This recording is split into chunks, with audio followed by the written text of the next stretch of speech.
চরণে আমার কোটি কোটি প্রণাম। পরমপূজ্যপাদ শ্রী শ্রী বড়দার সেই চরণে আমার কোটি কোটি প্রণাম। পরমপূজ্যপাদ শ্রী শ্রী আচার্য দেবের শ্রী চরণে আমার কোটি কোটি প্রণাম। ঠাকুর পরিবারের প্রতি প্রত্যেকের শ্রী চরণে আমার শতকোটি প্রণাম।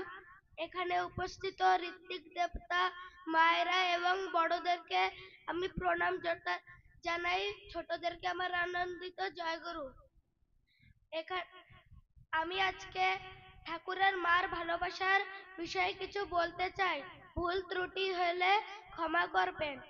বয়স বাড়ার সঙ্গে সঙ্গে ছোট্ট অনুকূলের দুষ্টুমি বাড়তে লাগলো। একদিন তার মা মনমোহিনী দেবী একটা বাঁশের কঞ্চি নিয়ে তার পিছে দৌড়তে লাগলো। অনুকূল চন্দ্র কিছুক্ষণ পরে পিছে ফিরিয়ে দেখলেন তিনি সবারে হাঁপাচ্ছেন, ঘামাচ্ছেন আর চোখ লাল হয়ে গেছে। মার এই অবস্থা দেখে অনুকূল চন্দ্র ভীষণ কষ্ট পেলেন আর তিনি মাকে ধরা দিলেন। তিনি কিছুতেই সহ্য করতে পারেননি। এরম আর একটা ঘটনা আছে। একদিন অনুকূল চন্দ্র স্কুলে যেতে কোনো কারণে দেরি হয়ে গেল। ওই দিনই তার অঙ্ক পরীক্ষা ছিল। ওই দিন ওনার মা একটু রেগে গিয়ে বলে ফেলছেন, তুই আজকে একটা অঙ্ক করতে পারবো না। মার এই কথা শুনে অনুকূল চন্দ্রর মন ভার হয়ে গেল। স্কুলে যায় তিনি প্রশ্নপত্র ধরে দেখলেন তিনি সবই অঙ্ক করতে পারবে। তিনি শুধু সেদিন সাদা খাতা জমা করে ফিরিয়ে আসলেন। মাস্টার মশাই সাদা কাগজের কারণ জানতে চাইল। তখন অনুকূল চন্দ্র বলছেন যে আমার মা আজকে কইছে যে আমি আজকে একটা অঙ্ক করতে পারবো না।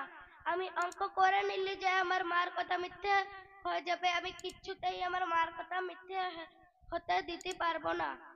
কিছুদিন পরে মাস্টার মশাই আর শিক্ষকেরা অন্য একটা নতুন করে অঙ্ক পরীক্ষা তৈয়ার করলেন।